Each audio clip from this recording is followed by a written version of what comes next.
You are listening to the Hiking Radio Network, where we talk the walk with shows by hikers, about hikers, for everybody.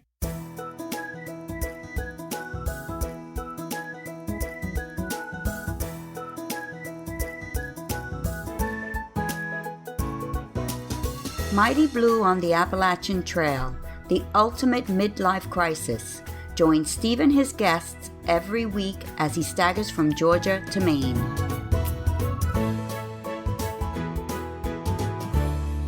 Hey guys, thanks for coming back to the podcast.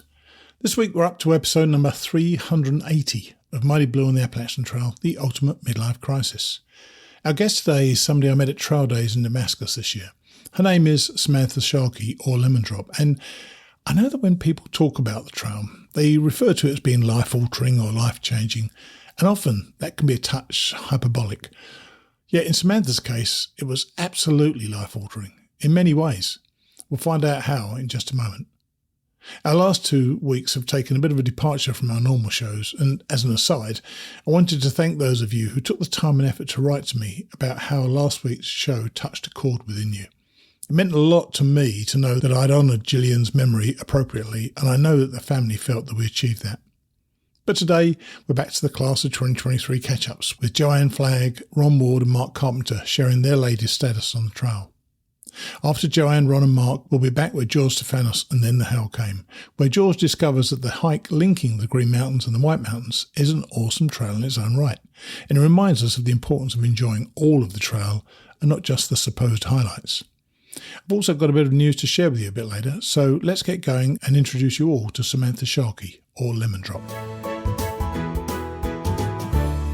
Our guest today is somebody who I met at Trail Days. Her name is Samantha Sharkey. Hey Samantha, thanks for coming on the podcast. Hey Steve, happy to be here. You've got a big smile on your face. Everybody loves talking about the trail, don't they, really? So it's always good to do it. Now, I think it's pretty fair to say that your through hike last year was, as it often is with people, a life-altering event. And I'm going to get into why that was in a moment. But first, let's find out why you decided in your early, mid-30s, why you wanted to go out on the trail in the first place. Fill us in on some of the background on that. Yeah. So I don't know that hiking the Appalachian Trail was something that I decided or if it was decided for me. But I actually didn't learn about the trail until the summer of 2021. And I hiked in the spring of 2022. So I was on a vacation to the Smoky Mountains and the northern Georgia Appalachian area and had found a trail that was like a 6-mile loop on the Benton Mackay Trail. Sure. And it crossed over Springer Mountain, which meant nothing to me at the time. But I got up there and realized that we were on the Appalachian Trail, which again, didn't mean a whole lot to me. Had you heard about it, though, in the past? Like the name Appalachian Trail, yeah. But I didn't really know. Like, I knew it was a long trail. I didn't know that it went from Georgia to Maine. And I didn't know that people hiked it all in a year. Yeah. And being that it was June, no thru hikers were starting at that time. But I met a guy. It was a 5-minute interaction. And he asked me if I was up there scoping out my future thru hike. And he was up there because he was starting his thru hike in February. Oh, cool. And I asked him, what's a thru hike? And so he told me Georgia to Maine, about 6 months. And like from there, the rest of the day, hiking back to the car, driving back to Wisconsin, like I just started watching documentaries, researching gear. I didn't even own a tent. I had never gone backpacking before. But I had this like feeling in my gut that was something that I was going to do and that I was like meant to do. But how did that, why does that feeling, because it does get people that way, I know. And I know how it just suddenly takes hold of your life, especially when you go down that YouTube rabbit hole. Was it something, I mean, you said that when we had this conversation the other day, you felt it was something you meant to do. Did your life need some sort of shaking up at the time? I think it did, probably, as you now know, more than I thought at the time. Sure. I think my perspective at the time was I wanted a change in career. I wasn't happy with the work that I was doing. I realized that it doesn't matter how much money you make or how successful material-wise you can be in a career, but if you aren't happy, you aren't happy. And that was becoming more and more. So how did you know you weren't happy? Because normally, and this sounds silly, I know, but you get into a career, you get into your routine, you're doing well, you're making a lot of money, you think, because your parents told you normally that that's what you're supposed to do. But because you actually said you had a typical life until the hike. So what was going on in your mind? What were you seeing in your life you were leading in terms of business anyway, in terms of work, that made you unhappy? Yeah. So I guess I'll step back. When I was about 10 years before this, I had gotten sober in Alcoholics Anonymous. Okay. And a big part of, and I was young, I was 24 years old. I was, clearly my life was being run by alcohol. Sure. And part of working the 12 steps kind of opens your mind to this idea of like, there's something out there that is beyond me. There's something more purposeful or more like guiding in life than just making money or owning material possessions. And in a recovery context, a lot of that revolves around helping other people, being of service. And I found a lot of purpose when I was helping people from a recovery standpoint and started to feel like I wasn't finding that same kind of purpose in the work that I was doing. Right. And I was just, I can't really describe it other than I felt this like inner pull that I was supposed to be doing something else in life, but I didn't know what that was. Right. And once I learned about the Appalachian Trail, I thought, okay, maybe this is kind of the buffer that'll get me from where I am to some other path, whatever that is, that I couldn't just quit my job and do something different because I didn't know what that different thing was supposed to be. Right. So you started working out what you needed for this hike. You read stuff, obviously, as people do, and watch YouTube and so on. Were you happy with your preparations? Did they work out well with the gear you took? And what about the physical side of it? How did you cope with that? Yeah. I mean, for the first time in my life, I actually had like a desire and a motivation to like go to the gym, and I was working out more than I ever worked out before. I've always been like pretty in shape, but I was trying to do some strength training. I am not like a gear junkie. I didn't try on a bunch of backpacks or order a bunch of different gear. I watched like a couple videos and I thought, okay, that sounds good. That sounds good. Everything that I bought took me from Georgia to Katahdin. I never replaced any of my Really? Wow, that's impressive. Yeah. And actually one of the coolest things that happened was I had a connection to the Salomon brand and got sent a pair of Salomon Speedcross shoes just randomly. Sure. And I didn't even like go shopping for shoes. Those I just received them, put them on, and then ended up hiking in that same type of shoe the entire way to Katahdin. So I didn't do a lot of research. You know what? Sometimes people do definitely over-research it, and you get into a shelter and all people are doing is talking about gear, and you think, oh my God, get over it. This is what's going to work or it ain't going to work. And you're actually a foster parent as well as part of your life at the time, and you had lost a pregnancy. When did you actually lose your pregnancy? Yeah, so all of that was leading up to that vacation that we took to the Smokies in 2021. So in the spring of 21, I had lost a dog, a pregnancy, and then had to rehome our foster daughter through a series of circumstances that had nothing to do with the Appalachian Trail, but was really some things that were outside of my control. And so I think part of being ready to also change careers at that time was I just felt like I was in this like healing mode. Like a lot of traumatic events had taken place. Sure. And it was like time to heal from a lot of that. Sure. And your husband was fully supportive of your decision to get out there. What was that conversation like? It isn't an easy thing when one of you wants to do something and the other one, did he think of going with you at all? No. Right, so that was the first thing he was very clear on as I started to watch documentaries, listen. I found your podcast right away. Was not something that interested him at all. He has a family that does a lot of backpacking and he doesn't participate.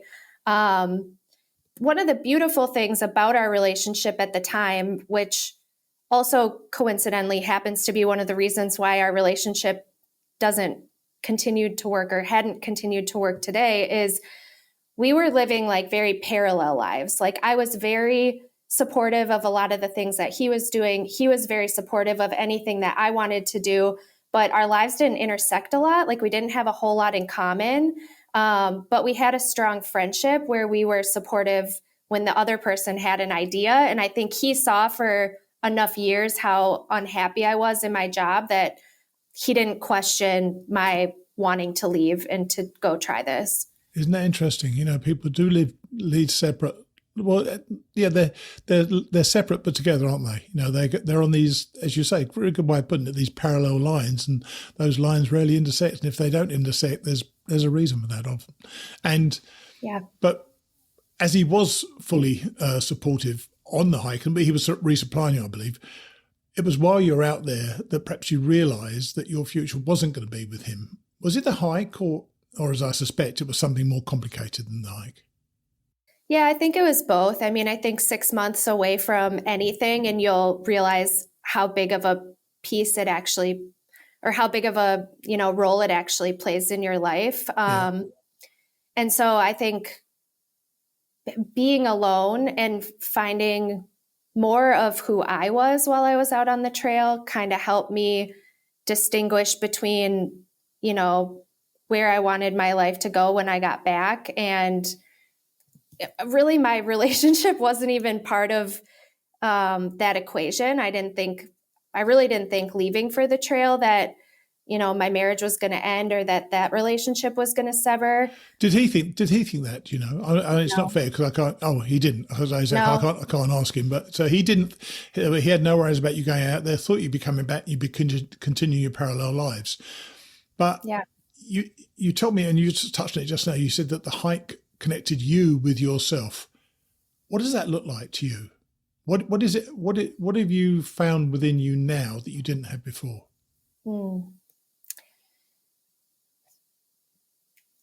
I think the best way I can describe it is like when you're a little kid, like before you have, experiences that show you what you like, what you don't like, what you're afraid of, what you like, what makes you happy. There's an innate sense of life within, I think, all of us as little kids. Sure. And for me, like I was very adventurous. I was very free-spirited. And a lot of that I feel like I had lost over the course of my adult life. Well, that, to be fair, a lot of us do, don't we? And part of that is because we're not kids anymore. But I understand how that must feel. But carry on. Sorry, it is what happens. Yeah, it is what happens, and I don't mean to say that like that means that we all just go live a life of no responsibilities and just run around like children. Yeah, nice how that sounds. Yeah, but I do think there is a sense of, we learn that we have to make money. We learn that we should go to, or in my case, I learned that I should go to college and I should work at a big company and I should make this much money a year and I should have a family and I should get married. And so I think instead of basing a lot of my decisions in life around what I actually wanted, I based them around what I thought I was supposed to do. And being on trail showed me that there's a lot of different ways to live life. And there's a lot of different ways to pursue, whether it's a vocation or an area of service or how my life is structured can look very different than how I thought it had to look. And in opening up that freedom in my mind to just dream about, okay, if I could do anything in the world, what would I do? It connected me more to that sense of wonder and adventure and excitement for life that I feel like I had kind of lost even any long-term vision of like what my life could look like. Sure. Because I was so focused on what I thought I was supposed to be doing. So in many ways, the hike, although it wasn't the hike that did it necessarily, the hike was definitely the catalyst that allowed you that space to have that thought with yourself. Did you? You said you hadn't done much backpacking prior to the AT, but in fact you'd actually only done, funnily enough, with your former father-in-law, a two-night trip. What was that like? Did that work for you? Did that test your kid out, or was that shortly before you went on the hike? It was the fall before I left. So a lot of the stuff I took with me wasn't the actual gear I had for the trail. All right. It showed me that I was like strong enough to carry my backpack, but I think I fall back on like this internal sense of like, I knew I would figure it out.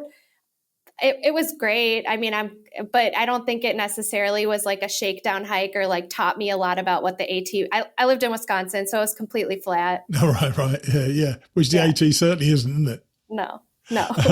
So you ironed out a few kinks in your mind possibly, but really you weren't ready for this until you actually set out, I presume, in terms of seeing what Georgia's like, because Georgia does hit you pretty hard, doesn't it?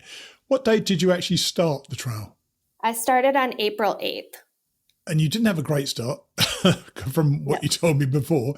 Was it, until you had a problem, which you're going to tell us about in a minute with a bit of luck, was it what you were hoping for? Did you expect it to be like that when you started, or was it a bit of a smack in the face? No, the first 4 days were incredible. Like the first 4 days taught me everything that like that 2-day backpacking trip didn't teach me. Like it taught me that like I loved being out there. I loved even just like the early flow, getting into the rhythm of like setting up camp, taking down camp, walking all day. Sure. I loved, being out in nature. I found that I was strong enough to carry this pack up these hills. Like, how much did it weigh, by the way, when you started? My pack was, I think it weighed in at Amicalola at 29 pounds. With food and water? With food and 1 liter of water. Wow, that's not at all bad. Yeah. I'm 42 when I started, first time. Yeah, but I had read enough to know that, I mean, I only weigh like 115 pounds. So if I were to carry much more than that, and I'd get injured, which I did. Right. So tell us about the injury, because was it day 4? Yeah. So I actually hiked to the top of Blood Mountain for sunrise. So I got into Neal Gap that morning pretty early, like right when Mountain Crossings was opening. Right. And so instead of stopping there, like I thought I would go 4 days and maybe get a night and a shower, I decided to keep hiking. And a few miles past that, just before Hog Pen Gap, which I don't know how many miles in that is, but not long after Neal Gap, I could no longer put any weight on my right leg. So my knee had started to swell up. And how long had you been feeling it at that stage then? Maybe like the previous 3 miles. Like it happened really quickly. Wow. I went from being fine that morning to not really being able to put any pressure on that leg. So what happened? What'd you do? So I called Your Home in the Woods Bed and Breakfast, which is a hostel down in Georgia. And Paul came and picked me up. And I thought that I was just going to go spend the night and get back on trail in the morning. So like early afternoon. And I ended up taking 2 zeros with them because my knee kept getting worse. And when I got back on trail, I hiked the, 15-ish or less miles from Hog Pen Gap into Unicoi Gap over 3 days. So I did 4 miles, 7 miles, and 2 miles because I was in so much pain. And I knew when I got off at Unicoi Gap that I was going to have to get off for at least a week. And so I spent a week off trail at some of the hostel. I went back to Your Home in the Woods. I spent some time at Hostel Around the Bend with Gordon and Lisa, and then did like maybe a week of slack packing, and then didn't hike more than 8 miles until I got to like the NOC, maybe. So you actually said, when we spoke last time, you were listening to a Mighty Blue episode. I was. Yeah, so tell us everybody about that. That was funny. Yeah. The first time I slack packed after I got hurt, I was in so much pain every step that I took that I had this rule that I wasn't going to listen to headphones while I was hiking. And I broke my rule because I was in so much pain that I needed a distraction. And so I was listening to your podcast. I've never been regarded as a distraction. Bloody cheek. But someone was talking about injuries and starting off slow. And I just remember at that point too, like every fiber of my being had wished that I could go back and restart and go shelter to shelter and use trekking poles and, all the things that you're told to prevent injury. Sure. And I was, walking, thinking that my hike might be over every day, not sure if I'd hike the next day. Sure. And so I would listen to your podcast and just be like, oh, I should have listened. That is a good lesson for people. I'm glad you said that, to be honest, because it really made me smile when you said it before. But at that stage, we didn't get into this too much, but you could have gone home.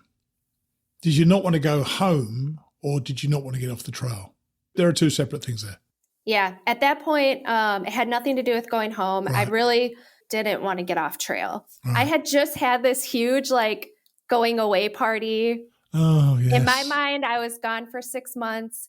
And then I think I said this to you too, the part that I can't really explain is I really felt in my gut that I was going to hike from Georgia to Maine. Sure. And nothing was going to, I don't know. It's just part of me knew that was going to happen. So the only reasonable thing was just take a week off, stay near the trail. You still have time to finish.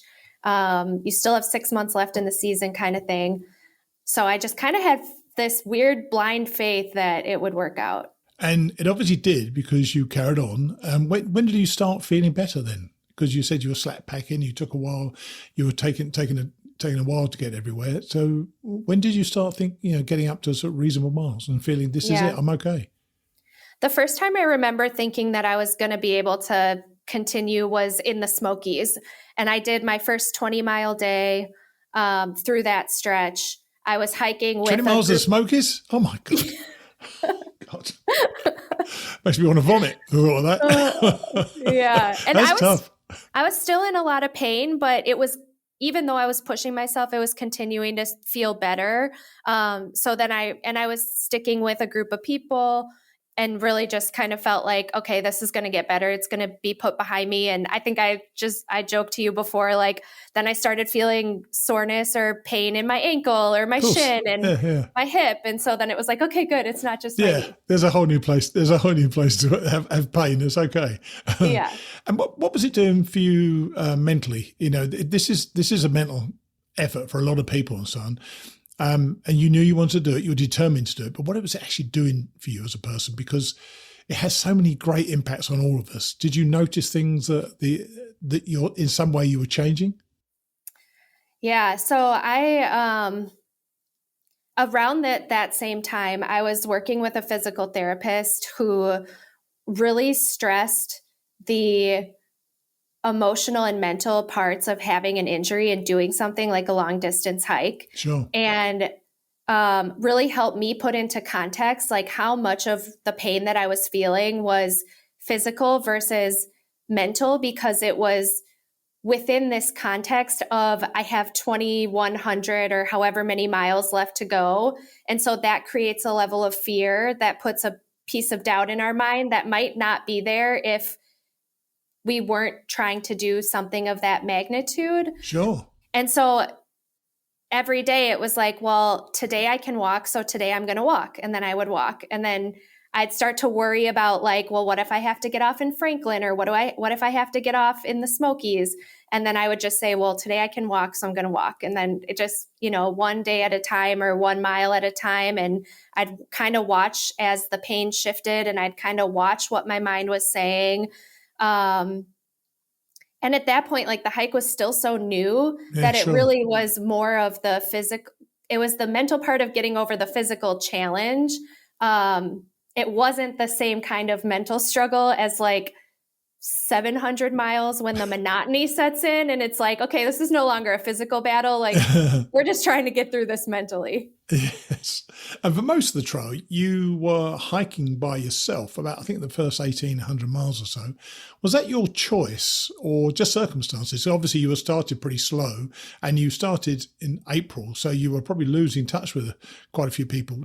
That thing of being alone, did you enjoy that and having that time to yourself? Yeah. So I always called myself everybody's extended trail family. Because what getting injured. You're the cute aunt that came to stay with you. Yeah. Yeah, exactly. You like exactly. that? Yeah. Because what getting hurt taught me was that I had to listen to myself. Yes. And if I was basing my hike around when somebody else wanted to take a 0 or when they wanted to keep going or their mileage or whatever, I wasn't going to have the experience that I was meant to have. And so I was around, strangely enough, I was around the same group of people from before I got into the Smokies until the day I summited Katahdin. Wow. Like a lot of the same people, but they formed a trail family. I think they even have like a name for themselves, and they're great friends of mine, but I would maybe see them once a week, or I'd see them for 3 or 4 days and then I wouldn't see them for 2 weeks. And I would kind of just weave in and out of these different groups as I made the decisions that were best for me at the time. I bet everybody thought you were a real badass. Just, that woman out by herself, really doesn't give a crap. She's great. She's doing it, and she's here, and she's always around. That's fantastic. Or they thought I was annoying because I wouldn't just see them. So, and your dates had a kind of neat synchronicity, didn't they? With your start date, your Harper's Ferry date, and of course Katahdin. Tell us the precise nature of those numbers. That's quite something. Yeah, so I started on April 8th. I got into Harper's Ferry on July 8th. Yeah. I didn't get on my picture. It says July 9th because I couldn't go in until the next day. Oh, okay. But I got in on July 8th. I believe you. Yeah. And then I summited Katahdin on October 8th. So it was exactly 3 months and exactly 6 months. I thought about this when I was writing the questions. Was that important to you to finish on October the 8th?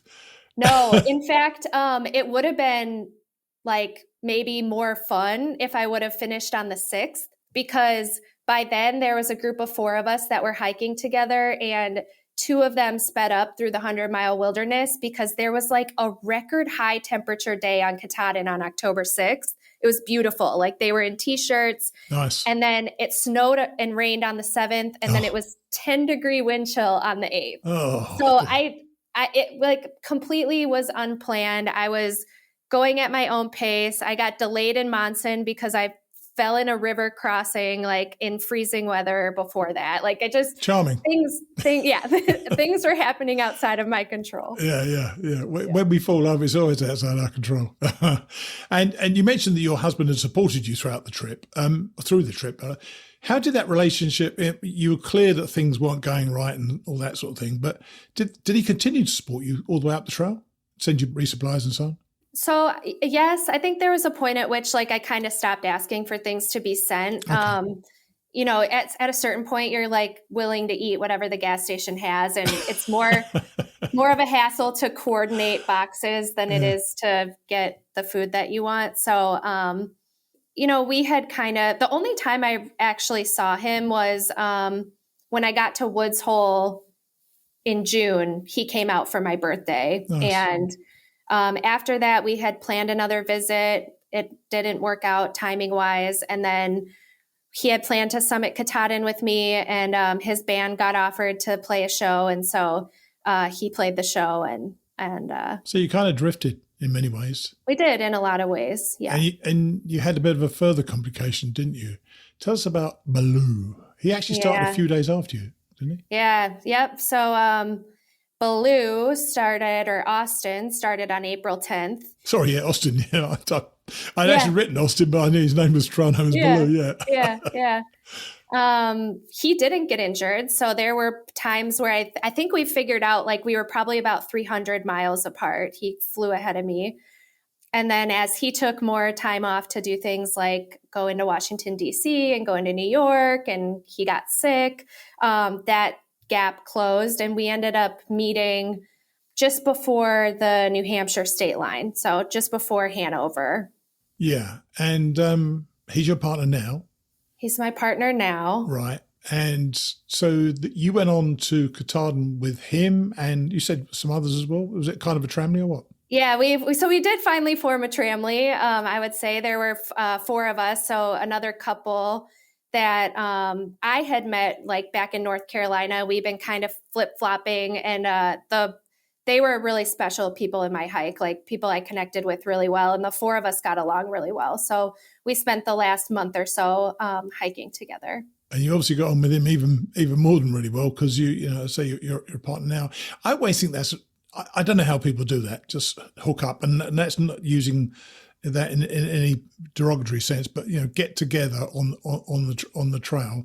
Did you really only think about that after the trail, or were you still all determined to get to Katahdin and then worry about stuff after the trail, or did you start thinking, well, this is somebody I might want to spend some time with?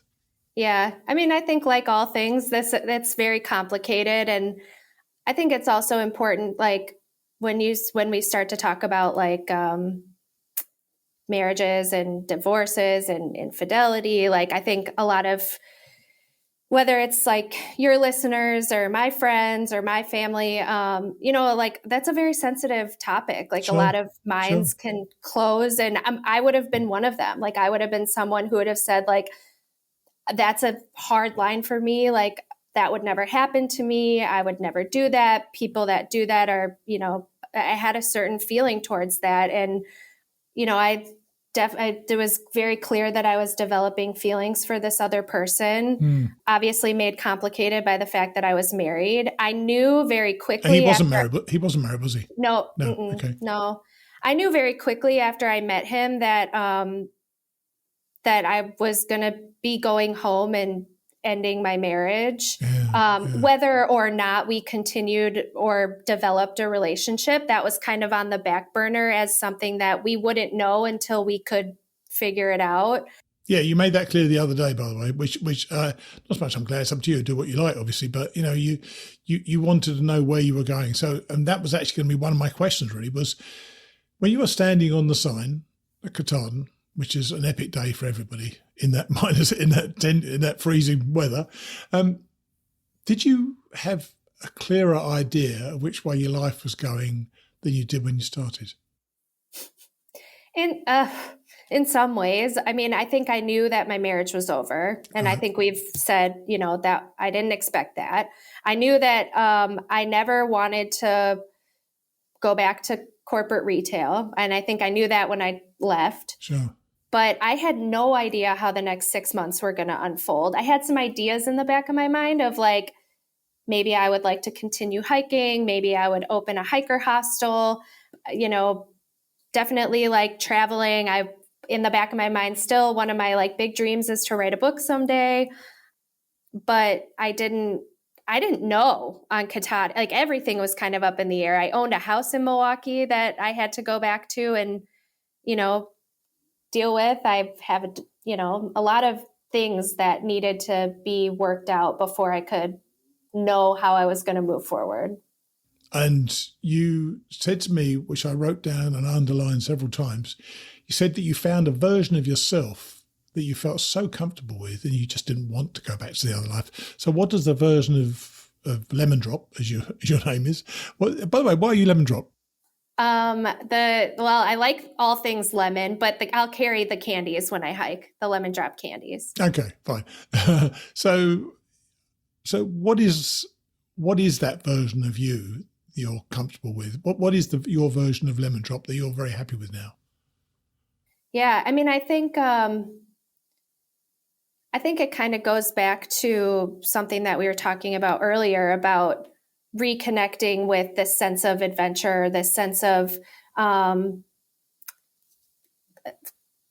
think I'm trying to figure out how to put this into words because it's hard to kind of explain, but I think I could envision a life in which I can let life unfold to me versus me trying to control everything that happens in my life. Sure. And so coming off trail, like what I wanted to hold on to was that sense of if I'm on trail and I'm trying to figure out like how many days of food I need or what town I'm going to go into, I'm present in real time as things like weather and hunger and terrain are unfolding, and I'm able to make decisions on the spot based on what life and the trail is putting in front of me. At that moment, you're damn At right. that moment. That's exact. People need to think about that a lot. It's what's happening right in front of you right then.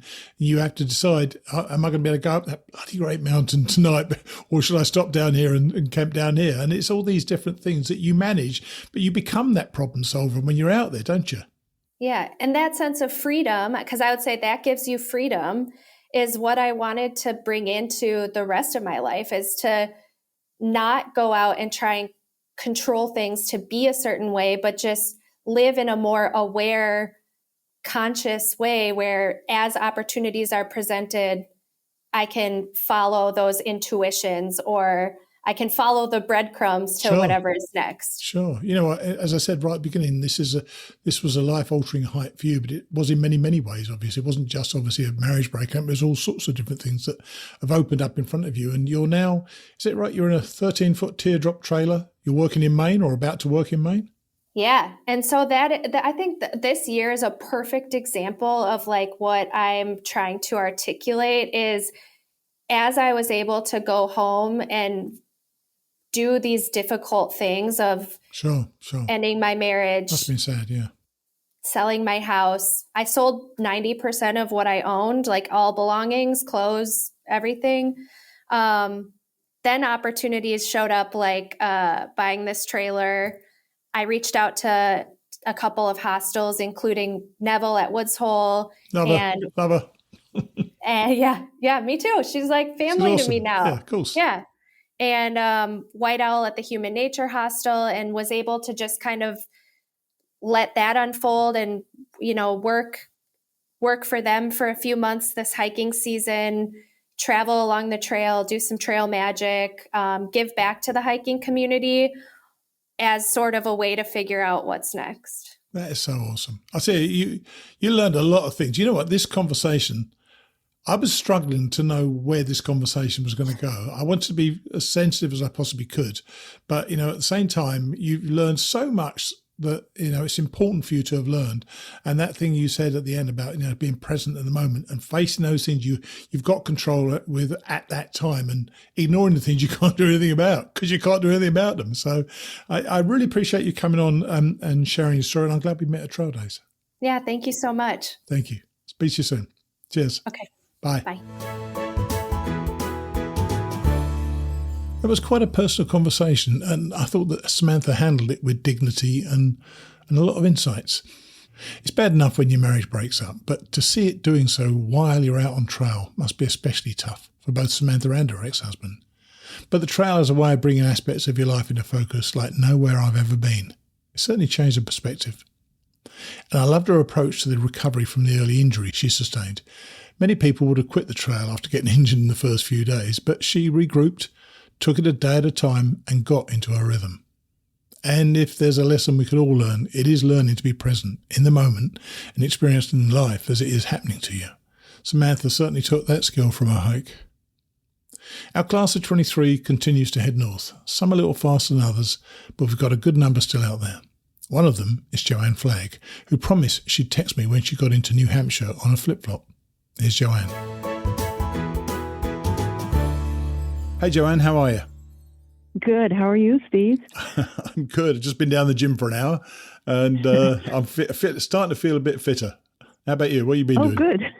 Oh, good. Well, we came into New Hampshire a few days ago and had our first 4,000 footer of the Whites yesterday. Nice. Which one was that? Mount Moosilauke. Oh, you did Moosilauke yesterday. Oh my gosh. So I took for the people who don't know, tell us about it. Which way did you go? From south to north? Did you keep that way? Because the two times I've done it, I got shuttled forward to the north and went up the steep side down because I didn't like the idea of those waterfalls and the rocks getting wet and so on. So which way did you go? I went from south to north. Okay. Just following the trail up. For me, that feels like the connected way to do it. So Right. So how was it? It was great. It was not easy. Going from the south up the north, it wasn't as steep as I thought it would because you hear so many stories on the trail and people's perspectives are all different. But I just kept going and going. And I never used to look at the elevation profiles, but now I've started to, because it's like, okay, so how much farther do I have to go? Because this is new heights and I don't have a feel for how far I'm going. Of course. Yes, you haven't been as high as this at all, have you then, in that case, I don't think? Not coming out of Harper's Ferry, no. No, of course not, no. So how did it feel like physically? I am good at plodding along. I try to take little steps. That's what keeps me going. So I look for the little steps and I keep going and I get tired, but as soon as I get to a flat spot, I can move right along. So my recovery is good. Oh, that's cool. That's cool. It's funny, actually. This trail is supposed to have 5 million steps. I never believed that, because you have to take small steps sometimes and go up these really steep climbs, don't you? And I reckon I think 5 million steps equates to something like 2 feet per step. There's no way many of my steps were 2 feet long. I was trudging literally 1 foot just in front of the other. Yeah, a lot of times it's more of an up step than a forward step. Exactly. And sometimes I think about that. It's like, oh, I'm not really moving forward very much here. So then I think about the miles that I'm doing and I'm like, oh, this is going to be some slow mileage. But we got up to the South Peak and I thought I would go out 0.1 to the South Peak. And I started on that path and I saw it go downhill and I'm like, nope, not going there. I'll see more from the top. Yeah, don't need to do that at all. It's funny. We walked 2,200 miles and we bridle at doing something like a 200 yards off trail. It's just bizarre, isn't it, really? So when you got to the top, what was that like? Because this is massive rocky outcrop. And were there many people up there? Because I know when I went there were loads of people up there. It was lovely. Yeah, there was probably less than 20 people. All right. Okay. So, yeah, it wasn't bad, but there were quite a few day hikers and some dogs. But one really fun thing is we got up there and ran into a couple we didn't think we would see again, but we had hiked around this couple from the Netherlands for a few days and had a lot of fun. Nice. And so they were slack packing the other way, and it was just really a fun time. And some other people we didn't think we would see again. That's just what people say. It's like, somebody's going fast or slow, you don't think you'll see them again. Then all of a sudden you're coming up on them or they come up on you and it's like, hey, I didn't think I'd see you again. Yeah, it's kind of, that's the magical part of it in many ways. So was the views from the top good?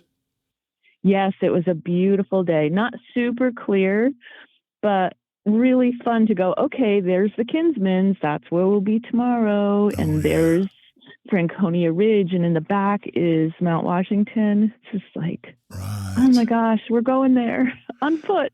They were the first massive views for me of the whole trip. Mount Moosilauke blew everything away from me that had happened before. It was just the most incredible day, and lots of friends I knew were up there, and this was first time particularly, and it was just a magical thing. But going down, but of course I'd then come up by the waterfall. So you then had to go down that way. How did you find that? It was also slow. I was glad I didn't go up that way because when you go down the rock, there was a lot of bigger steps and that would have been hard for me to go up. Right. So those are easier with my poles to go down. Right. Not that I didn't have a foot slip on a rock now and then, but I just kind of like would sit down. No, I didn't fall anywhere, but you just slide down, you sit down. Okay. But the wet, very, very careful on that. And someone where they have the ledge that goes down and they put those wooden triangular steps on them. They don't look safe at all, do they? Those are big steps. I know that. And I can step down them like 1 foot at a time, like a kid going downstairs, but to come up those would be really hard. But I just loved just stopping over and over to look at that waterfall. I don't know how long it is, but like 0.6 of a mile or something. It's awesome.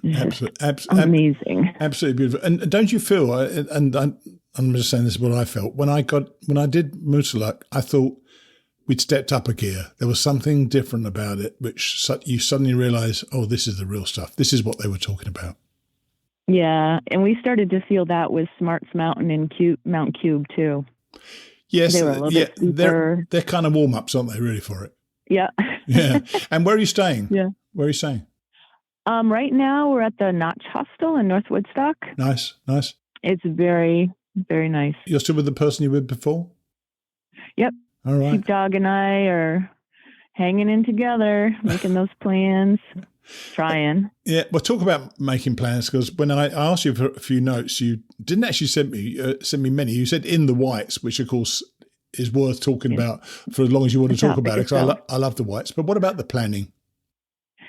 I have a hard time with the planning, especially, again, being in a new type of mountains. Right. I don't have a sense for what it takes to get up and over them that well. Right. And where we're going to end up and how much we can do. I was just starting to gain confidence in, okay, so if it rains, you can keep going and you'll get there and it'll be okay. And you can jump out if you need to. But now in the whites, you can't necessarily go up on Franconia Ridge on a really bad weather day. Or if it's pouring, I don't feel that confident in doing a trail like up and over Moosilauke if it's a pouring day, or there might be some thunder and lightning. And so it just is a little more anxiety around that and a little less confidence again. But are you getting more confident generally in the miles you've done so far, or is not only this a new type of hiking? It does feel that way when you get to the whites, but are you feeling less confident because of the so-called difficulty of the whites? No, I feel like I have my steps, like when we see northbounders from Georgia coming up through. Wow. And now instead of them just disappearing out of sight, I can keep them in my sights for a little while, and I watch them and I'm like, I'm stepping kind of like them now. I like got confidence and I can see steps where I can put my feet. I'm just not as fast as they are. I think most people though, Joanne, that when they get to the whites, they do not slow down their days, but they reduce their expectations. People have been doing 15, 20 miles a day will be happily settle for 11 or 12 miles a day in the whites. It's that sort of different. You know what? And that's fine. If you've got no restriction on your time, then you should just enjoy it, because it is the most wonderful spot to be in. And how has the weather been so far? Good. We did hike last Saturday in pouring rain, but we knew we would be dry that night at a hostel. Right. But otherwise, it's been good weather in the 70s and 80s, kind of humid. Oh, wow, already. Right. Yeah.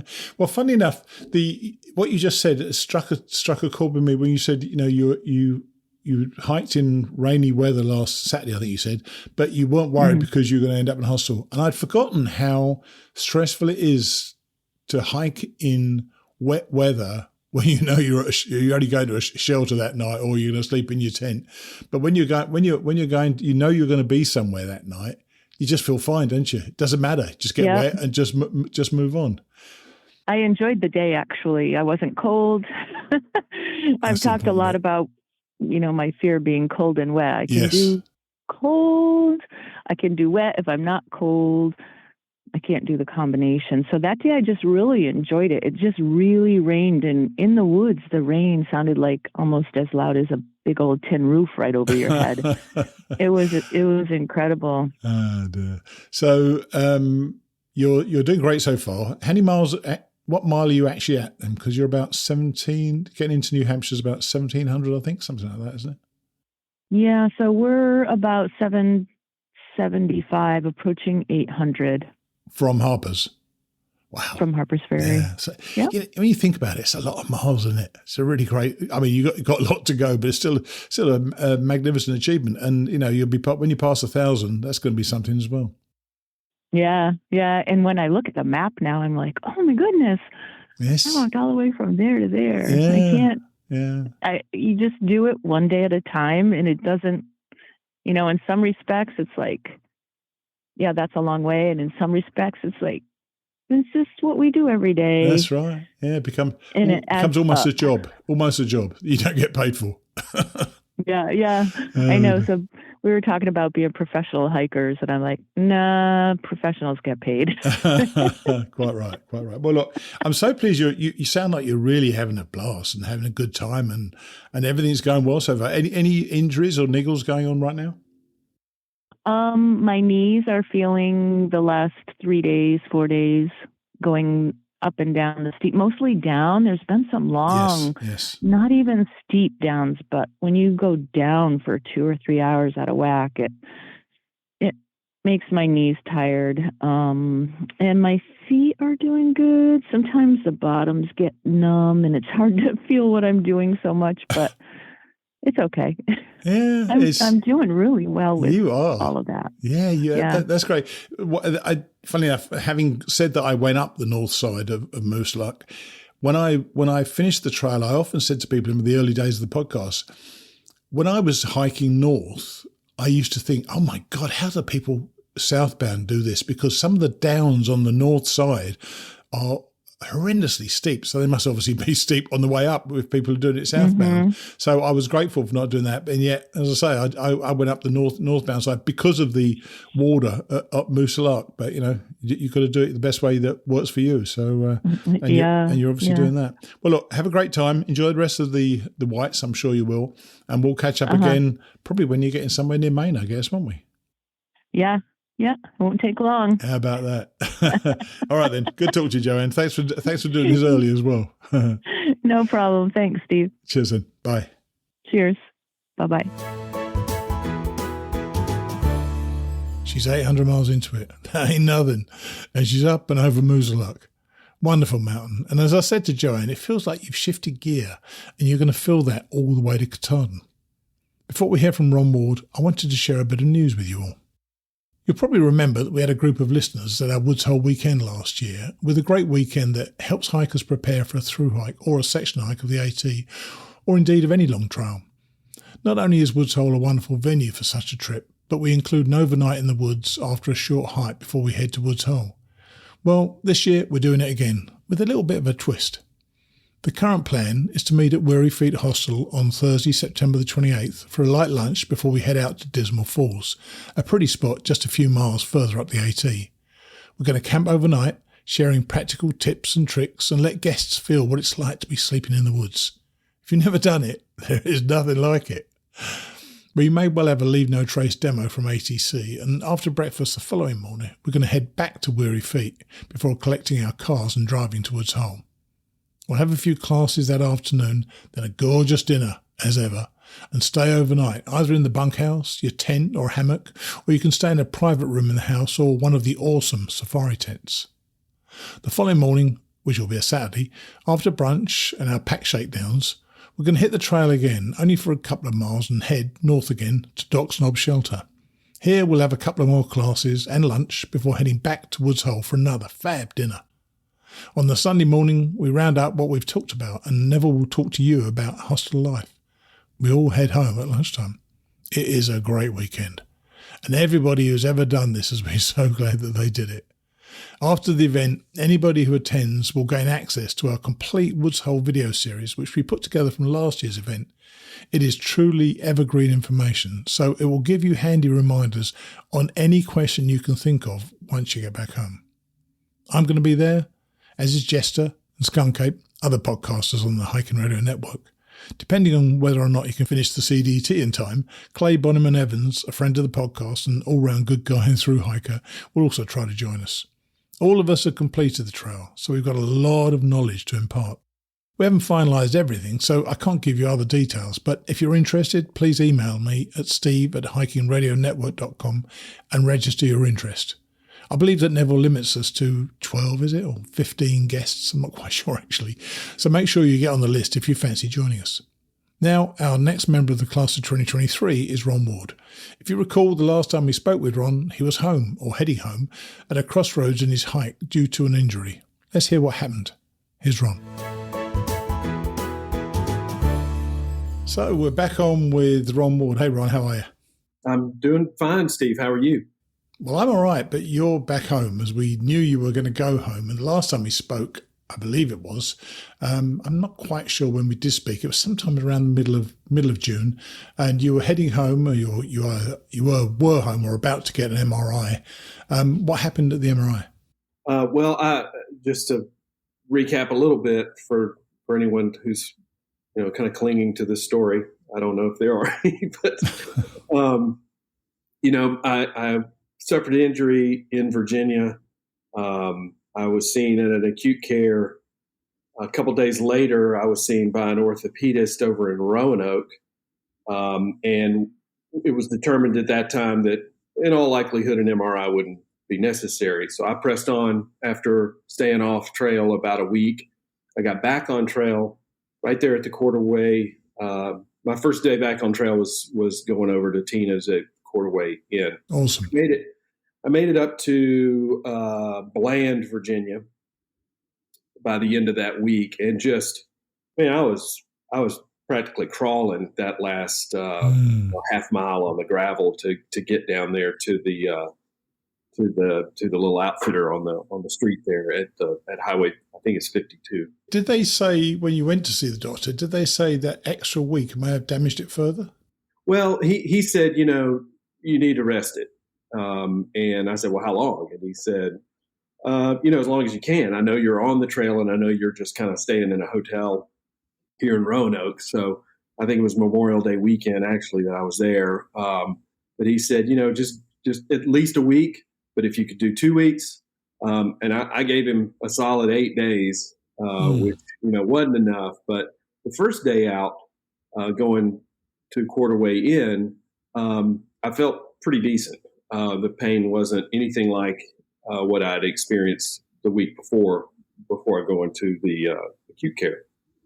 So I press on, make it all the way to Bland, and just shy. I mean, like 8 miles shy of the 600-mile mark. And I got a shuttle into Bland, and that afternoon, it was a Friday, that afternoon I called that orthopedist in Roanoke, and I said, this thing's caught up with me again. I think we need to, can I get you to order and approve the MRI? And he did. He worked all that out. It's another week passed by before I had the MRI, still in Virginia, on the 12th. And where were you staying then, Ron, by the way? I was kind of bouncing around motel to motel. Homeless. It was awful. I did go to the 600-mile mark. And I don't want to quit. I made those miles, and probably, I don't know, it hurt anyway. I wasn't sure if I'm never coming back, if I'm out indefinitely, well, then at least I'm going to have crossed this milestone. Sure. At any rate, just this past week, I got the results of the MRI definitively explained to me by that orthopedist. He subsequently had gone on vacation, and no fault of his own, but it just kind of delayed some stuff. So I came on home. I've been home a week and a couple of days, I think. Now. Sure. There's a small stress fracture in the femur, right there at the joint. That's the main thigh bone, and so that's pretty important. And there's some other degenerative arthritis in there. And that was what he explained to me. He said, Ron, minimum 6 weeks, could go as long as 12 weeks. But I don't. Was that when you called me? Because we actually spoke soon after that, didn't we? Yeah, that was last Wednesday. Now, since that time, I've been to my local specialist here. He's a surgeon. He's actually the guy I called to get a referral to this guy in Roanoke. And I saw him yesterday morning. Thankfully, I had a disc, a CD-ROM disc of the MRI results, and he's a little bit more concerned that it's more significant just based on his experience and reading the radiologist's report, and showed me on the scan, where the problem area is. It's not tendon or ligament related. It's a bone issue.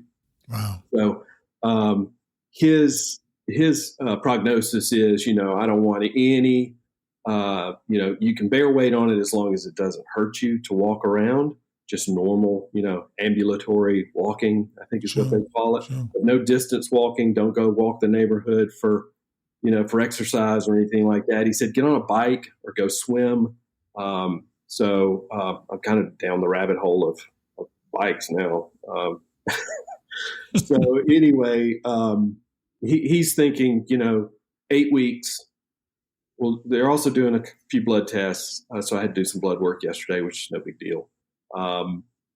He said, let's give it 8 weeks, another MRI, and that'll tell us if we're moving in the right direction. That was kind of the way he put it. So when you and I spoke, we were talking about what the potential plan could be if you were to be able to get back on.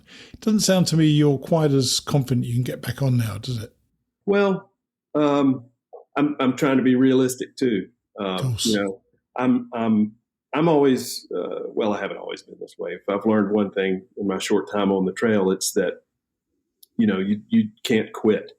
You have to keep trying in whatever it is that you're doing. And this is an adversity, just like cold and rain, and stolen bear bags, and those are all adversarial things that we have to overcome on the trail. That doesn't stop. You deal with those kinds of things the same way, whether you're hiking the Appalachian Trail or you got an issue at work or you got a medical issue, and it's small in comparison to a great many other people who have it worse off than me right now. So I'm really hopeful. I mean, I'm not cashing in I'm not getting rid of my gear or anything like that. I'm quite right too. Well done, you. I have not had a haircut. I have not done anything to my beard. That's bad mojo, and I don't want I shower daily, but I'm trying not to become very well adapted to being at home. It's driving my family crazy, but I'm just sort of staying in that mindset. So let's think. So if say it's you said 8 weeks, and in the text you sent me, you said late July. Well, 8 weeks is late August. Yes, sir. Our start date on those weeks is June 2nd. Okay. Yeah. So let's say that kind of all works out, and you have your MRI, and you says, "Man, this is a great improvement, and this is not going to hurt you." What would your plan be then? What are you going to try to do? Because we did talk about perhaps flipping up to Katahdin and then doing one or two other things. So I'm sure you're thinking about it all the time. Yeah. So tell us what you're currently thinking. Well, if I got to, it would be a big jump, be a big leap of miles, like 1,000 miles. If I leapt up to, mile 1,600, which is right there at the Vermont border, southern Vermont border, I think that would give me enough time to sort of get trail legs back as much as possible, get back into that, to trail life, reacclimate to that before I got to the really, really, really difficult parts of the White Mountains, and then on into Maine and all of that. And so I think that would give me a good shot at, getting Maine out of the way before the weather becomes, seasonal closures become an issue, and then, flip flop back down to mile 16, whatever it is, 1602 or something like that, and head south. Yeah. What we talked about was what's the best place to come back? And after a layoff that you're going to have of say 2 months, say 8 weeks, you will have lost your hiking legs. So you do not want to try to regain those hiking legs in New Hampshire. So from Vermont, when we talked about it, we thought that seemed to be not a bad thing. I've got to tell you though, Vermont is not easy either. It's all testing, so you just need to bear that in mind. Yeah, absolutely. I think it would be a big decision to make, because I'm eager to do this. I mean, as you and I have talked many, many times, I mean, I have the drive and I'm eager to do this, and it's the frustration is immeasurable. So I'm really, really focusing right now on, attitude and, my approach to, this issue. I'm still maintaining that you're going back this year, so let's work with that. But in the event that you don't, do you think this was your year, or do you think that maybe next year or the year after might be start the whole thing and get the whole thing done the year? Because I know that was kind of important to you, wasn't it? Yeah. I think, if this is a dead stop, for me this year, I think I would look at, trying to start over. From scratch, from spring. I probably wouldn't do the approach trail steps again, but I would definitely, I think I would do that over again.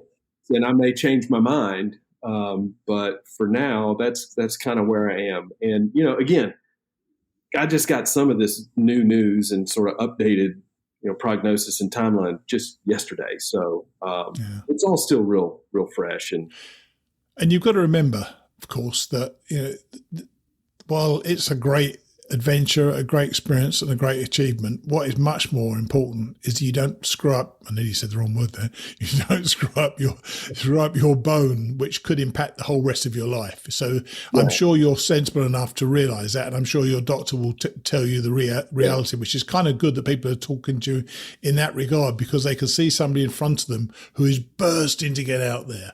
So they need to be that restraining voice if necessary. But at the same time, you're looking, I guess, for any sign that they're saying, yeah, you should be okay. So I think, you need to be aware of that.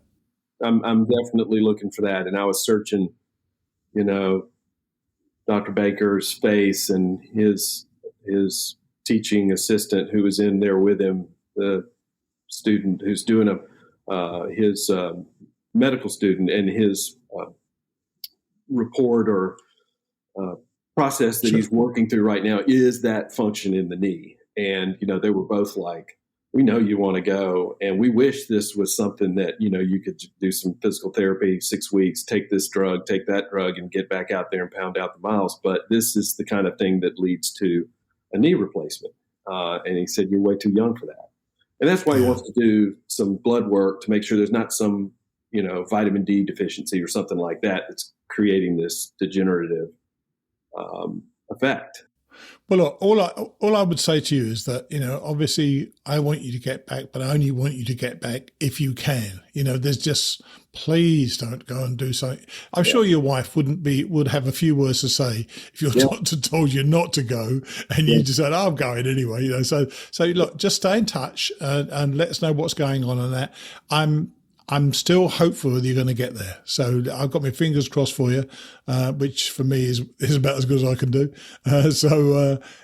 Just go for it, okay? And when you're ready, just let me know and just stay in touch. Yeah, I appreciate that. It's good vibes and prayers and all that kind of stuff is always appreciated and great. And so anybody who's listening, I appreciate the concern and the genuine care, especially from you. So I'll keep in touch. I'll update you pretty regularly as to how things are going. And stop driving your family crazy, by the way. But I quite agree with not shaving the beard off. You definitely don't want to do that. You'll feel like you're not going then. So. Well, they're all going to the beach next week, and I'm going to stay here and babysit the dogs and get some projects around the house cleared up. Cool. So. Okay, buddy. Well, look, you take it easy and we'll speak soon, okay? Okay, thanks so much. Cheers then. Bye. All right. Cheers. Bye. Man, you could feel his disappointment and frustration, couldn't you? He's a pragmatic guy, though, and I'm sure he's not going to screw up his leg against the advice of his doctor. Getting injured out there is humbling because we all know it could happen to us, but he needs a bit of luck now to make this happen this year. I'll keep you up to date on Ron's progress in the coming weeks. I haven't thanked our donors for a couple of weeks now, so the list is quite extensive today. Thanks to our monthly donors, Suzanne Johnson, Michael Gosh, Betty McInerney, Anne Pickin, Sharon James, Sean Deadwiley, Emmanuel Bravo Ramos, Kevin Weidman, Jessica Diaz, Gregory Gertner, Hugh Ikrath, Melanie Swisher, Justin Mullins, Kevin Eastman, and Small World IFT. We also got generous donations from John Dupra, Stephen Venter, Mike Oldham, and Barbara Hearn. Thanks to you all. We need the support, and several of you stepped up this past couple of weeks to help us out. Cheers. Now, probably our most comfortable hiker out there right now, Mark Carpenter and I laugh a lot in this conversation because he's got a lot to laugh about. Here's Mark.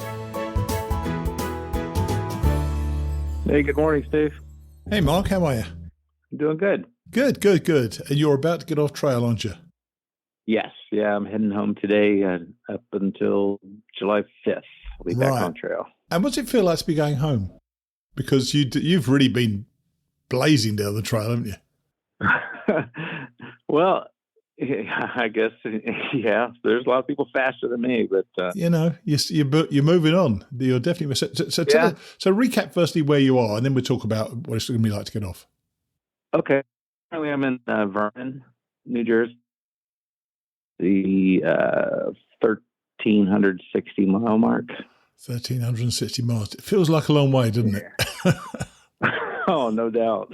And there's a whole lot to go. Oh, yeah. How's your body feeling, though? So, this is the time when really, it becomes a job, really. You're moving on and stuff. So how is your body feeling? I've been feeling good. I really have.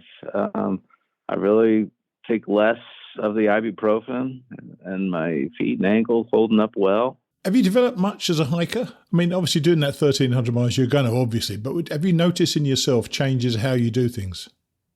Absolutely. I mean, prior to the trail, I've only backpacked like 2 consecutive days one time. And yes. I was fortunate. I had one of my hiking buddy. I learned a lot from him and watching other hikers, and just physically, I definitely have my trail legs. And Blimey, I'd hope so. After 1,300 miles. If you did have your trail legs now, man, you'd never be getting them. That's funny. So I always ask people to send me their highlights. In this case, this was a low light for you. Your credit card. What happened? Oh, geez. So prior to the credit card, which I'll get to, bad planning on my part is my ATM card expired while I've been on trail. Excellent. So I couldn't yeah. And then, so one day I got a text from my credit card company that said there was a fraud detection. Somebody tried to charge like $130 worth of pizza in Florida. Wow. The automatic response is to shut down my credit card. Oh, yeah. Good. But really, I had no means to pay anybody. I had a little bit of cash and some Venmo, and not everybody takes Venmo. No. So what'd you do? So, well, my wife sent me the information on another credit card that I had at home, and I was fortunate enough when I got to Port Clinton, they were able to punch in the numbers. They were happy to punch in the numbers for the credit card information, but not everybody is willing to do that these days. No, done right. Yeah. Yeah. So. Especially for a smelly old hiker. What are they going to do that for? Yeah, he doesn't look so good. Yeah. Then I went to Walmart to resupply, and they wouldn't accept it. So I had to tie the new card into the Walmart app so I could purchase my food. And then a couple of days later, I was able to get some Wi-Fi so I could set up Apple Pay and. Had much better luck, able to purchase food and continue on with hostels and whatnot. But you know what? All you did there was solve the problem. Problem was in front of you. You had to address it, and one thing a lot of us do when we're on the trail, you've got the time to solve problems, haven't you, as well, really? In your case, you needed food, so you need to solve it pretty quickly. But solving problems is what is what happens on there. Now, you also mentioned a scary climb out of Lehigh Gap. I know exactly what you're talking about. I know exactly what it's like to look back down again. I loved it myself. Did you enjoy it? Oh man, I was not expecting it. I kept looking. It was like straight up, and I kept thinking, where's the path? Yes, there's no path. There is none. And then I got to a point where I couldn't reach the next ledge. And I thought, well, maybe I'll just back down and kind of reevaluate. And I couldn't see the way you get down either. So I was a little bit nervous. But instead of freezing, I was able to kind of slide to my right about 4 feet and then find a ledge where I could pull myself up or get my knee on it, and then said a few prayers and stood up and continued on. And it worked out. It's one of those things. Did you enjoy it though? Because for me, it was a forerunner of what's going to happen to you in New Hampshire and Maine. And that's what I kept thinking about. I said, boy, this is only going to get tougher when I get farther north. But enjoying it, I I was scared. I would say I had a scary moment, but enjoyed it. Yeah, I was glad that I was past it. And the definite happy thing is you met another member of our class. So, or in fact, two members of our class. Yes. Yeah, so tell us about meeting Poppins and Wiley.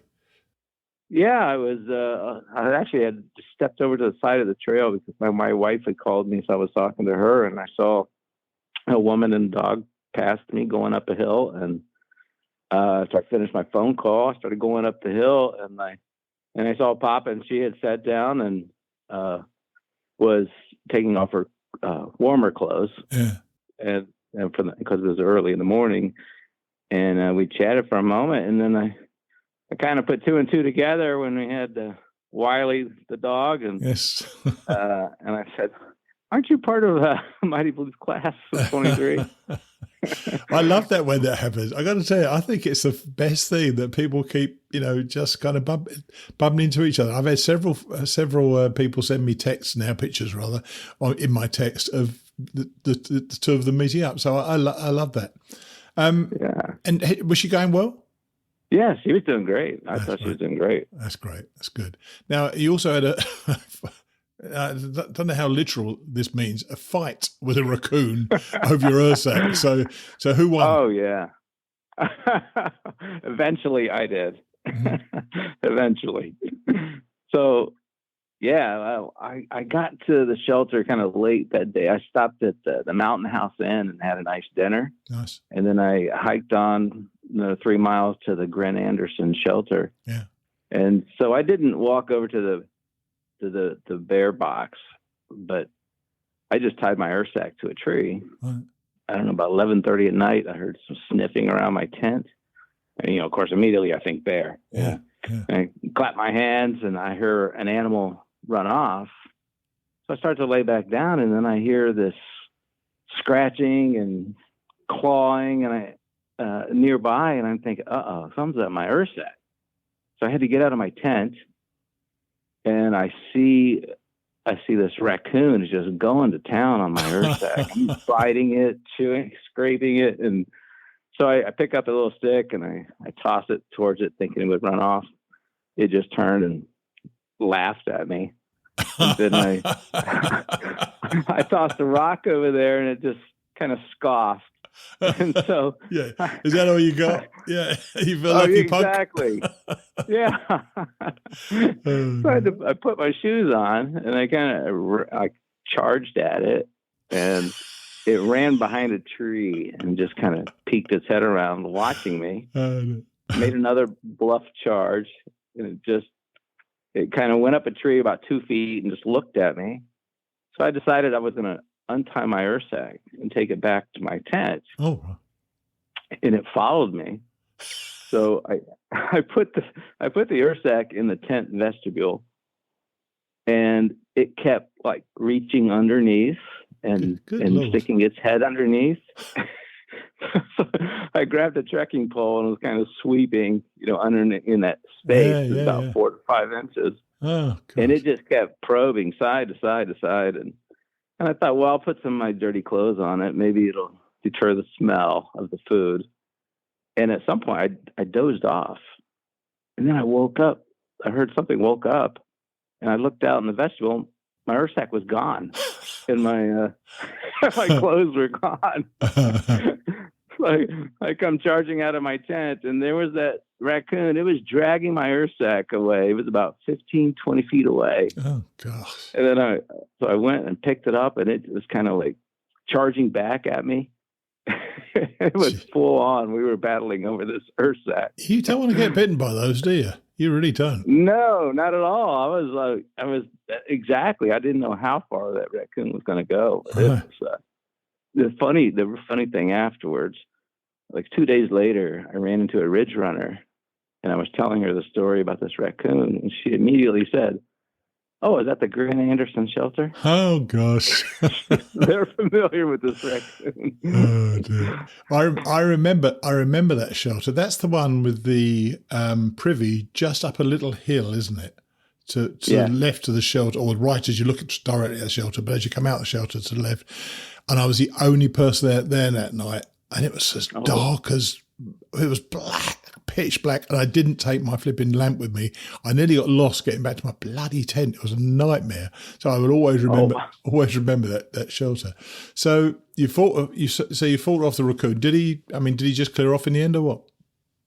Well, so when I got back to my when I got the bag back, I made sure my vestibule was zipped down far enough, so it only created about like 3-inch gap. And then I set my headlamp up like a floodlight, and I took my trekking pole handle on the inside of the tent, and I zipped all the way around it. Oh God! And I just kept sweeping for like I went on and on for like an hour because the raccoon kept probing my tent. Oh gosh, you were under attack, man! You were under attack. I was. Damn, mate. Were you nervous? I know it's only a small animal, but they can give you some damage. So were you nervous? I was. Well, just like you said, I didn't want to get bit, and it didn't seem that kind of aggressive. It just really wanted that Ursac, so I was just being careful. Like, give it a Snickers. Give it a Snickers. Treat it. No, don't do that. No, I'm joking, by the way. So, yeah, don't do that. Well, look, you're getting off. You actually say you're leaving for home at about 9:30 this morning. So we're speaking on Monday morning at 7:15, 7 o'clock actually. Yeah. Is this the long? So when was the last time you were off trail? April 21st. Right. So how do you feel about going home? Are you looking forward to it?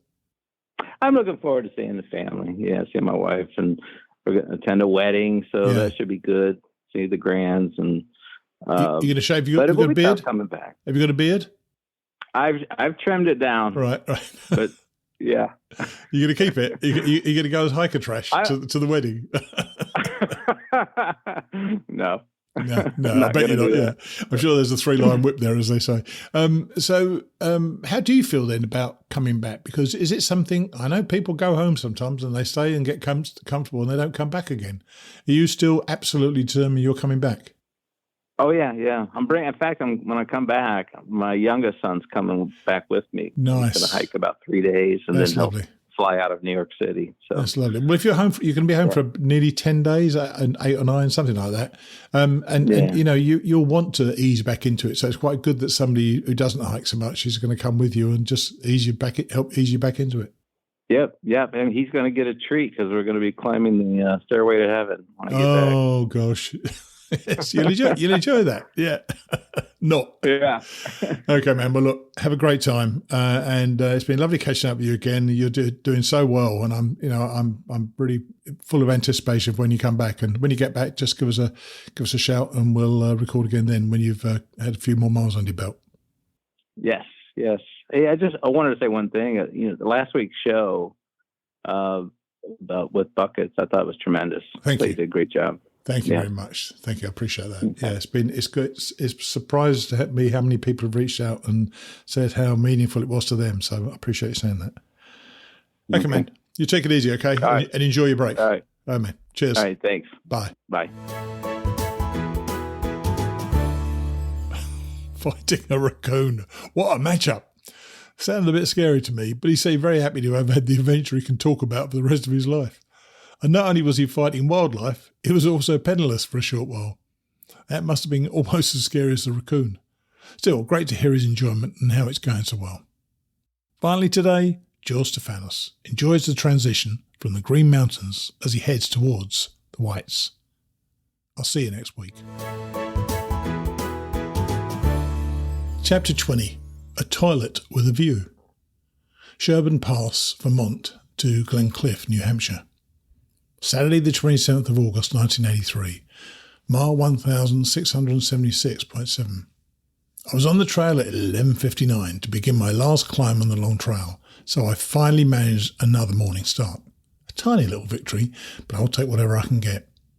The half-mile climb to Main Junction was rather tame, but I quickly became a walking waterfall of sweat. It was another unbelievably tropical day for the time of year in northern New England. I must admire the persistence of the heatwave of 1983. Main Junction is the point where the Appalachian Trail and the Long Trail diverge. The Long Trail is older than the AT and takes precedence over the younger trail at their junction. Like that of the AT, the long trail's route is marked with white paint blazes, while the side trails for both are marked with blue blazes. The 1.3 miles of the Appalachian Trail from Main Junction to Vermont Highway 100 are a blue blaze side trail of the long trail, the only section of the entire AT which is not white blazed. The descent from the Green Mountains was long but relatively gradual. The footway was not bad either, except for a couple of large old blowdowns blocking the path. Just before Vermont 100, the Appalachian Trail entered Gifford Woods State Park, which was established to protect one of the few remaining traces of uncut virgin forest in New England. The quarter mile or so of the AT which passed through the park travelled mostly on gravel roads and didn't approach the virgin stands. But, like the rest of Vermont, the woods through which I did hike were lovely. I followed the trail across Vermont 100 and back into the woods along the shore of Kent Pond, a huge recreational lake owned by the state. Shortly after leaving the lake, the Appalachian Trail turned onto a paved road which quickly became dirt surfaced as I followed it down for another mile or so into a narrow valley wedged between two rather lofty ridges. At the bottom of the valley, the road crossed the Ottauquechee River on a small bridge. The AT closely paralleled another paved road for a short distance before turning onto a steep jeep road and climbing the next ridge. The AT soon turned off that jeep road and continued to ascend along a narrow, overgrown woods road. This was easily the most unattractive section of the trail in Vermont.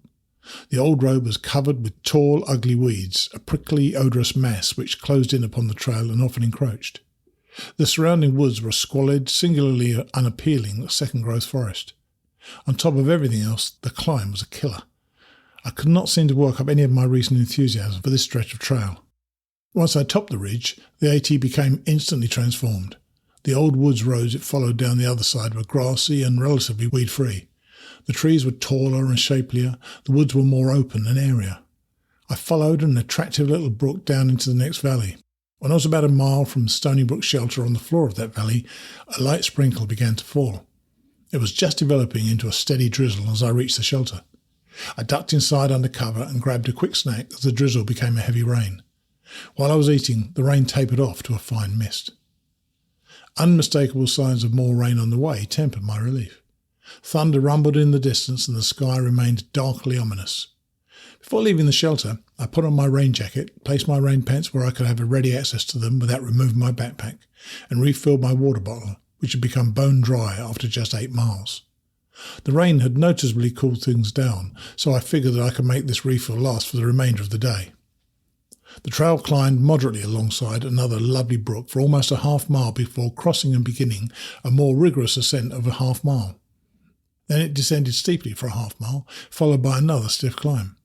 The ridges all ran north to south. I was travelling eastward. Ridge hopping can make for a gruelling day. I was doing a hell of a lot of up and down hiking without receiving any major scenic rewards. It was a psychological challenge. I had just been spoiled by the Green Mountains. The final killer climb of the day lasted for 2 miles, and most of it was steep. The next few miles contained frequent short ascents and descents, but it was a cakewalk in comparison with what had preceded it. The rain had stopped. Smooth sailing. A heavy thunder shower struck. It was nothing special compared to some of the boomers I had encountered down south, but I was thoroughly soaked climbing the next ridge. To me, that was an improvement over the sauna in which I had been hiking earlier this afternoon. The storm blew over quickly. I took the short side trail up to the lookout, which was the best viewpoint by far on the Appalachian Trail today. The sky had cleared just enough to allow hazy, partial views. The surrounding ridges and valleys peeped out through the shredded remains of storm clouds, a rather dramatic tableau. When I rejoined the Appalachian Trail, it was 6:45. I told my mother I would meet her at the Vermont 12 road crossing at 7:30, but I was having another mediocre hiking day. At that point, I would be lucky to beat nightfall, which has lately been occurring before 8 o'clock. Since Georgia, I have learned a great deal about turning my mind off to the aches and pains of my body and ignoring fatigue. For what felt like the zillionth time on this trip, I sucked it up at the end of a bad hiking day and put forth my best effort. Except for one brief climb, the AT was downhill for the remaining 5 miles, all of which were on woods roads and dirt roads. The final descent was along a dirt road, passing a picturesque series of small New England farms and one beautiful little pond complete with a tiny flock of ducks. My guidebook mentions that much of this section is going to be relocated off the roads in order to make the trail route more scenic, which I applaud, but I must admit that the 2-mile stretch along that road was perhaps the prettiest portion of today's hike. I came out on Vermont 12 at 8:10, having walked the last half mile of that road in Vermont moonlight. Unlike most Appalachian Trail highway crossings, this one lacked a roadside marker. Although I was 40 minutes late, my mother was not there, and I was worried that she was unable to find the trailhead. She drove by about 10 minutes after my arrival. She'd been driving up and down Vermont 12 since 7:30, looking for me. I think I'll have to reevaluate my hiking pace until my body shakes off whatever is ailing it. Sunday, the 28th of August, 1983, mile 1676.7. A cold front moved through today. I took the day off from hiking. Scattered showers lingered from morning through evening, and I was still not feeling 100%. Tomorrow is supposed to be slightly cooler and a great deal less humid than the past few days. I can live with that. Monday, the 29th of August, 1983, mile 1688.7. I started on the Appalachian Trail at 12:30. I would have liked to have started earlier and done the final 21 miles in Vermont, but that's life. I settled for the 12-mile stretch between Vermont 12 and Vermont 14. The first couple of miles along the AT today were legally closed, resulting in a long detour on paved roads. However, my guidebook informed me that the landowner would grant permission to backpackers to walk the old trail, provided they first stop at the house and ask. I stopped by and met the owner's wife. She graciously allowed me to cross their land, so I was able to walk the official trail listed in the data book.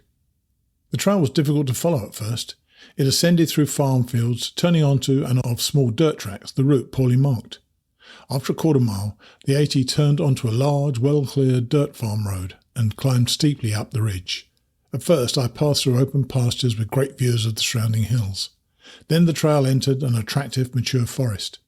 The woods were occasionally broken by old overgrown fields as the trail crested the ridge and descended the other side. Towards the bottom of the descent, I walked through pastures of another picture-book little farm, passing between a large barn and several small outbuildings just before coming out on a paved road. In some ways, the portion of the AT which I describe in this chapter can be thought of as a connecting trail between the grandeur of the Green Mountains and the magnificence of the Whites. That outlook would ignore the charms of this pleasant country of rolling ridges and neat little farms. The overgrown fields through which I passed near the last ridge crest were the remnants of abandoned mountain farms, an interesting feature of the region through which the Appalachian Trail passes between the two major mountain ranges. The country's gradual expansion over the years into the more fertile regions of the Midwest, the Plains and the Far West slowly doomed those rocky, dirt-poor fields. When eagerly devouring the trail descriptions in the guidebooks as I planned this trip last spring, I used to skim through these sections impatiently before hurrying ahead to the more spectacular parts. I've discovered the value of diversity along the trail as the slow months of this journey drift past.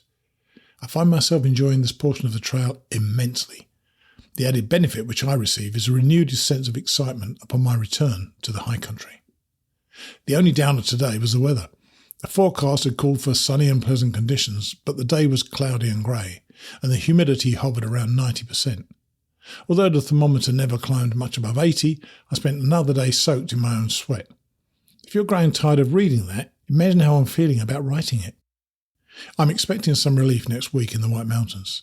Snow squalls up at the summits are not unheard of at this time of year. Whatever weather I encounter in that range, it should be interesting. Getting back to today, when I turned off Barnard Brook Road into that field, I'd finished hiking the officially closed section of the Appalachian Trail. After a steep climb along the edge of the pasture, the AT turned onto a delightful woods road along which it ascended gradually through a forest of spruce and fir. The old road was cushioned with a luxuriant carpet of evergreen needles. Treading it was a delicious sensation for my often abused feet. In some respects, this was one of the more pleasant portions of the entire Appalachian Trail. As I reached the crest of a hill, the composition of the forest changed to a lovely spread of mature hardwoods sprinkled liberally with clusters of white birch. The rhododendron down south are quite a sight when they're in bloom, but to my mind, nothing compares to the stark beauty of these wonderful trees, with their gleaming white trunks and limbs. One of the features of autumn in Maine, which I most eagerly anticipate, is experiencing the full glory of the birch and the sugar maples. There were more nice views from open fields along the eastern slope of that hill. The Appalachian Trail descended on a wide farm road, passed between a barn and a farmhouse, and crossed another paved road. It continued through a fascinating mixture of farms, pastures, abandoned mountain farms, evergreen forests, and attractive stands of birch, beech, maple, and other hardwoods. After almost 7 miles of hiking, I arrived at Cloudland Shelter.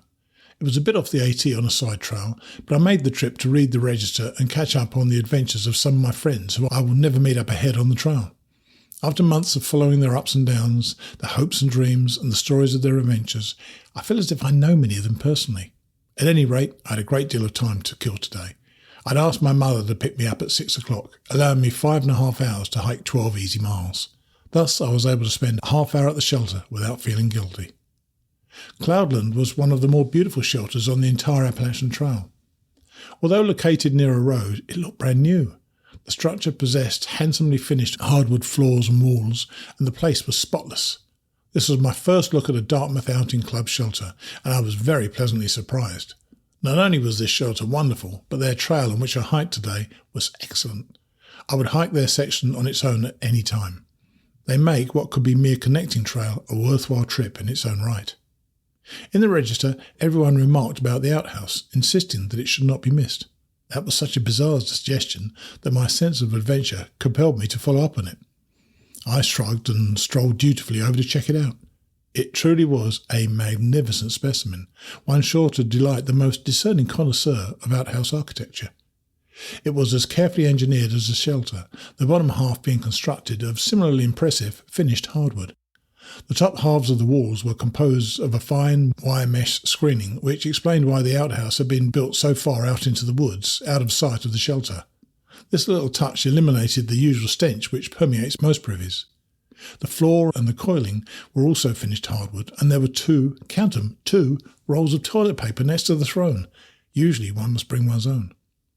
The DOC is so proud of this toilet that they leave a special edition outhouse register in there, a truly civilised innovation, as well as a bulletin board with thumbtacks and index cards on which hikers may leave messages. I wrote that the outhouse was so elegant that it almost made me wish I had arrived with a case of the trots. I left the shelter at 4 o'clock. For a change, I was looking at 2 hours in which to hike about 5 miles at the end of a day.